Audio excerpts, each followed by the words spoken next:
Hello students, so let's continue with the series of thermodynamics. Last lecture में हम लोगों ने देखा था कि थर्मोडायनामिक्स क्या होता है, थर्मोडायनामिक्स एक मैक्रोस्कोपिक साइंस कैसे है, थर्मोडायनामिक्स कैसे सिर्फ फिजिबिलिटी के ऊपर कमेंट कर सकता है और इसके लिमिटेशंस क्या हो सकते हैं। सिस्टम और सराउंडिंग के ऊपर भी हम लोगों ने छोटा सा बहुत एक कंसेप्ट है, बहुत ही शॉर्ट में मैंने कोशिश किया था कि आपको समझ में आ जाए, एक प्रॉपर नोट्स आप लोग बना सकें। इस तरह से I have tried my best. आज जो हम लोग देखेंगे वह थर्मोडायनेमिक प्रॉपर्टीज़ क्या होता है। First of all, extensive property, intensive property क्या होता है, इनमें जो बेसिक डिफरेंस कैसा है, इसमें से बहुत ही अच्छे अच्छे MCQs भी फॉर्म होते हैं।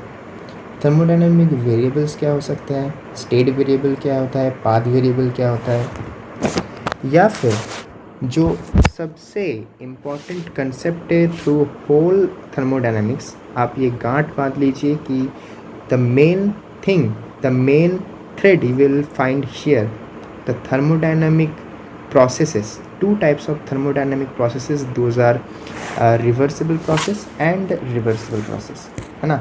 तो I will go slow throughout the lecture so that you can make out all those important things. You can put it in your copies, so I will obviously go slow but steady, है ना। सो हम लोग कुछ इसके बाद जब हम लोग रिवर्सिबल और इरिवर्सिबल को ख़त्म कर देंगे, तब हम लोग आइसोकोरिक, आइसोबारिक, आइसोथर्मल, एडियाबेटिक, इस तरह के जो प्रोसेसेस हैं इनमें थोड़ा सा डिटेल में डिस्कस करेंगे, है ना। तो चलिए थर्मोडायनेमिक प्रॉपर्टीज़ से शुरू करते हैं। आप लोग हेडिंग लिख लीजिए कि what are the thermodynamic properties. लिखिए थर्मोडायनेमिक प्रॉपर्टीज़। बिल्कुल टेंशन मत लीजिए, बहुत ही इजी टॉपिक है, आप लोगों को झट से समझ में आ जाएगा। Pay maximum attention to the lecture, pay maximum heed to the lecture, है ना। So let's see extensive property.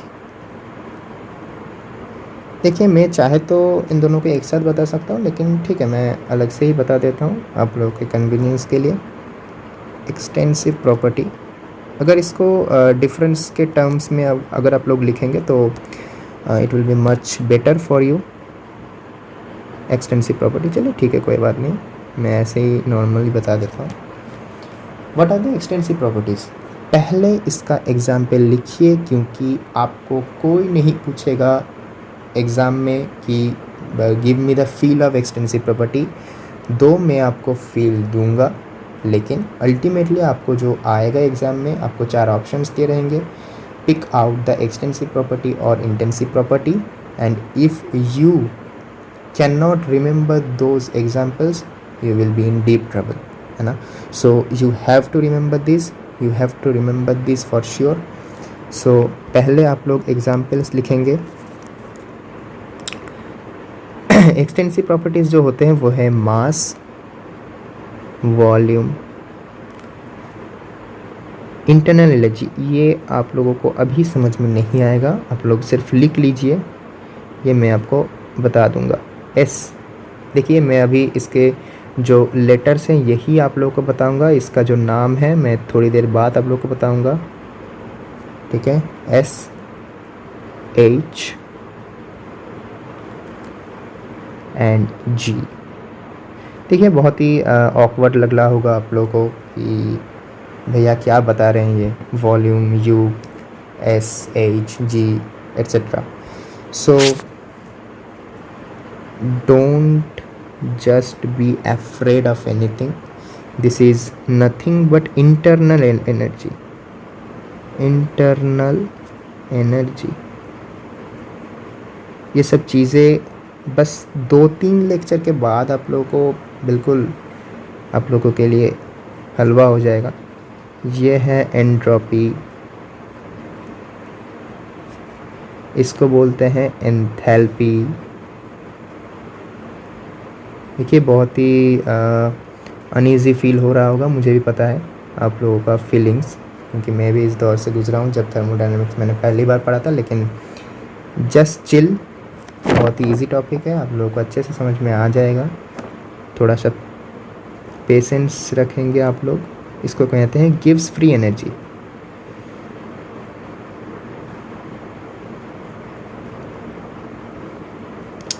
देखिए यहाँ पर थोड़ा सा शॉर्टेज हो गया ना जगह का, ठीक है कोई बात नहीं, इट इज़ अंडरस्टैंडेबल, ओके ठीक है। तो एक चीज़ देखिए, एक्सटेंसिव प्रॉपर्टी अभी आप लोग फील लीजिए, नहीं तो आप लोग को ये कहीं भी याद नहीं रहेगा। एक्सटेंसिव प्रॉपर्टी क्या है? एक्सटेंसिव प्रॉपर्टी ऐसा चीज़ है जो अगर हम लोग उसका क्वांटिटी चेंज कर देंगे तो चेंज नहीं हो जाएगा। अगर मान लीजिए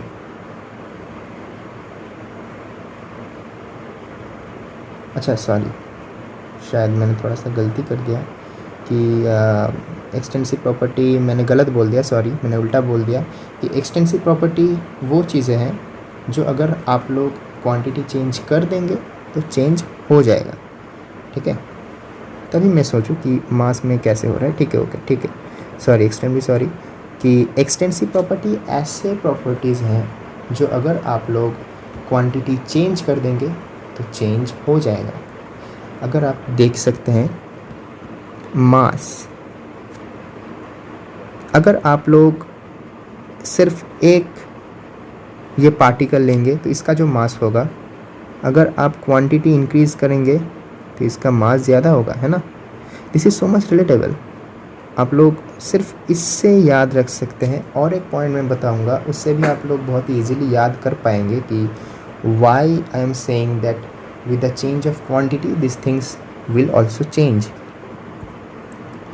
सो वॉल्यूम चेंज होगा, ऑल्सो चेंज, और बाकी के ये सारे क्वांटिटी चेंज होंगे। ये वाला चेंज अभी आप लोग नहीं समझ पाएंगे क्योंकि ये इस तरह के टर्म्स के साथ अभी जस्ट एक्वेंटेड विथ हुए हैं, है ना। सो एक पॉइंट आप लोग लिख लीजिए कि कैसे आप लोग याद रखेंगे कि एक्सटेंसिव प्रॉपर्टी है या नहीं, ठीक है। आप लोग इस तरह से याद रख सकते हैं कि ऑल एक्सटेंसिव प्रॉपर्टीज़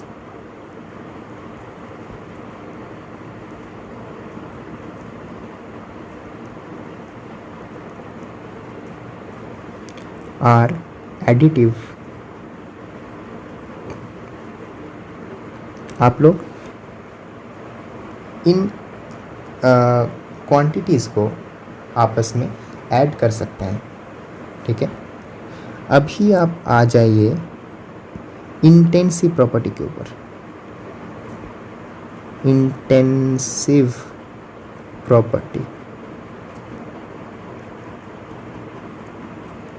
है ना। सो इंटेंसिव प्रॉपर्टी क्या है? ये ऐसा एक प्रॉपर्टी है, कुछ इस तरह के प्रॉपर्टीज़ कभी कभी दिख सकते हैं जब जो कि अगर आप लोग साइज़ या फिर क्वांटिटी इंक्रीज़ डिक्रीज़ या फिर किसी भी तरह से चेंज करने की कोशिश करेंगे तो उस मैटर में ये सारे प्रॉपर्टीज़ चेंज नहीं होंगे, है ना। सो अगर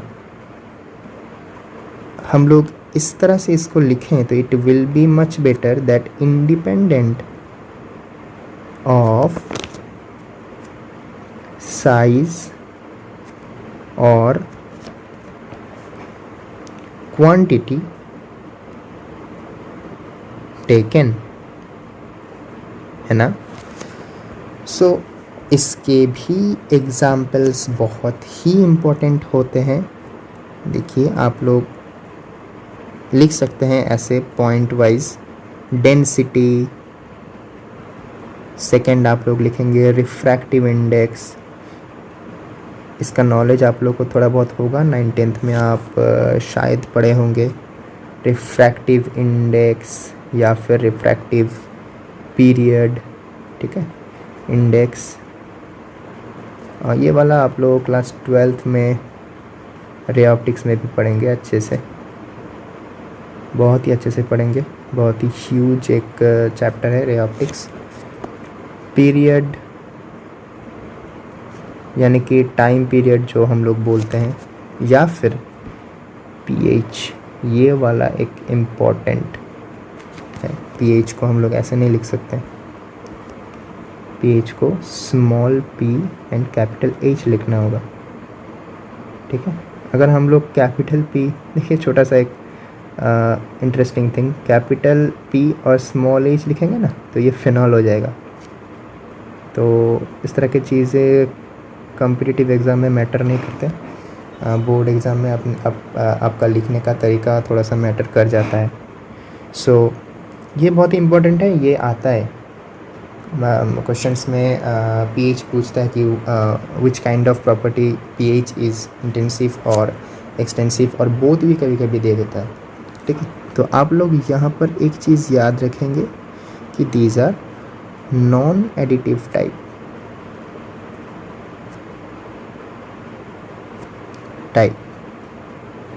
ओके। आप लोग कभी भी इनको आपस में जोड़कर या फिर आपस में इनको ऐड कर इस तरह की प्रॉपर्टीज़ को चेंज नहीं कर सकते। आप लोग एक बहुत ही इंटरेस्टिंग सा थिंग देखिए कि आप मान लीजिए कि मैं किसी भी एक कंटेनर में, ठीक है, मैं किसी भी एक सॉल्यूशन लिया हूँ, कोई भी एक सॉल्यूशन मैंने लिया है, ठीक है। अगर मान लीजिए आप बाहर से और भी ज़्यादा, मान लीजिए इसका डेंसिटी है D, अगर आप बाहर से और भी ज़्यादा अमाउंट इसमें इनपुट करते जाएंगे तो थोड़ी ना इसका डेंसिटी चेंज हो जाएगा। Density is a intensive property, what ever density in case of this solution, after adding more solution you will find that the density will remain unchanged.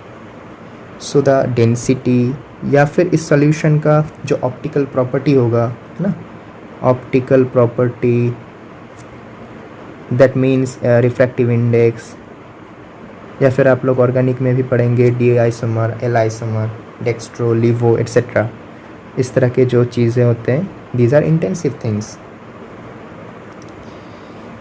ठीक है। तो आप लोग शायद ये चीज़ अच्छे से समझ गए होंगे कि what are the intensive properties and the extensive properties. Example याद रखना, देखिए गलती तो मेरे से भी हुआ जब मैं उसका डेफिनेशन बोल रहा था, ठीक है। पहले थोड़ा सा एक प्राइमरीली एक बहुत ही सिली मिस्टेक हो गया था मेरे से, पर देखिए अल्टीमेटली आपका जो क्वेश्चन आएगा उसमें दिया होगा कि which are the extensive properties, ठीक है। आप लोगों को दिया रहेगा कि internal energy, entropy, density and none of this, या फिर और कुछ दिया रहेगा, ठीक है, या फिर बोथ 1 and 2, इस तरह के क्वेश्चन आते हैं इसमें से, ठीक है। नेक्स्ट हम लोग जो देखेंगे वो है thermodynamic variables. What are the thermodynamic variable. देखिए इन सब चीज़ों में आप लोग का फील होना बहुत ही ज़रूरी है।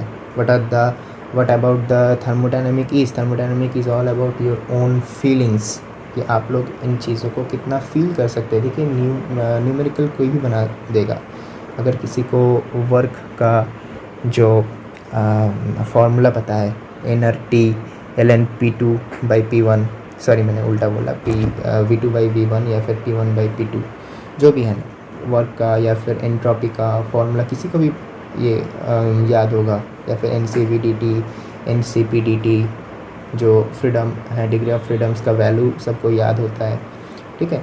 इसमें मैं बाद में आऊँगा डिग्री ऑफ फ्रीडम में। तो क्वेश्चंस ऑलमोस्ट सभी लोग हिला देते हैं, लेकिन थर्मोडायनामिक का जो असली फीलिंग्स हैं वो इन सब चीज़ों से ही और ज़्यादा नर्चर होता है कि आप कितने अच्छे से ये सब चीज़ों में टाइम दिए आप, ठीक है। सो स्टेट वेरिएबल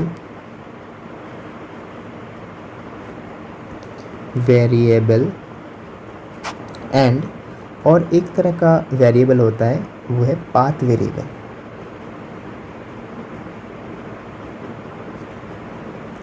इसको मैं डिफरेंस के टर्म्स में बताऊंगा।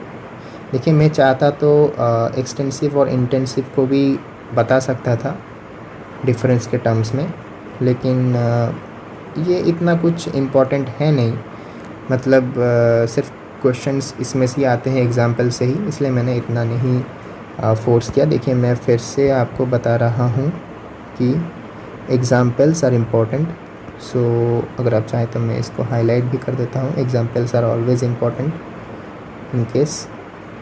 लेकिन जो पाथ वेरिएबल और स्टेट वेरिएबल है, इसमें थोड़ा सा फीलिंग्स भी आप लोग को चाहिए और कंसेप्ट तो चाहिए ही चाहिए। इसमें भी मैं थोड़ा सा हाईलाइट कर दूँ, पीरियड या फिर पीएच जो भी हो।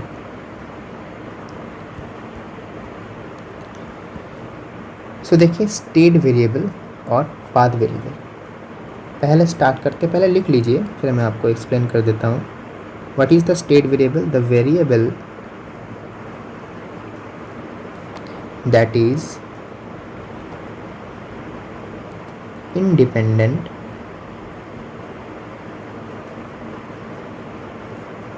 of path taken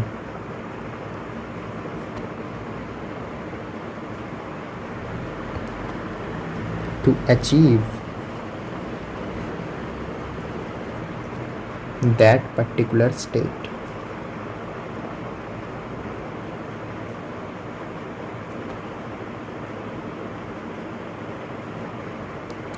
देखिए, स्टेट वेरिएबल क्या कहना चाहता है कि कुछ इस तरह के वेरिएबल्स होते हैं जो कि आप लोग अगर उसका चेंज देखना चाहे तो सिर्फ उसका फाइनल वैल्यू देखिए और उसका इनिशियल वैल्यू देखिए। आप लोग ये नहीं देखना कि in through which path the variables are getting changed. You only need to pay heed on the values of final condition and the initial condition। ठीक है, तो इसमें भी आपको एग्जाम्पल्स याद तो रखने ही होंगे। एग्जाम्पल इसके क्या होगा, इसका क्या होगा, इसमें P होगा, V होगा, टेम्परेचर होगा, इंटरनल एनर्जी होगा, फिर से एंथैल्पी आएगा, एंट्रोपी आएगा, गिव्स फ्री एनर्जी आएगा, है ना। देखिए, इसको हम लोग कैसे लिखते हैं, इसको लिखते हैं du। मान लीजिए मैं इंटरनल एनर्जी को इन केस ले रहा हूँ, तो du जानते होंगे इंटीग्रेशन का साइन है, ये हम लोग लिख सकते हैं u final minus u initial, that is the change of internal energy. इसको हम लोग बोलते हैं चेंज ऑफ इंटरनल एनर्जी।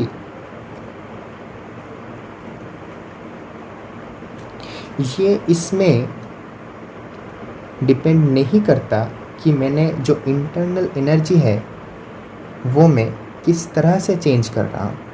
देखिए, इसका एक बहुत अच्छा एग्जांपल आपके एनसीईआरटी बुक में भी दिया हुआ है। I will come to that later, ठीक है, later in the chapter I will come to that, कि कैसे कुछ चीज़ें स्टेट वेरिएबल होते हैं कि हम लोग कैसे भी वो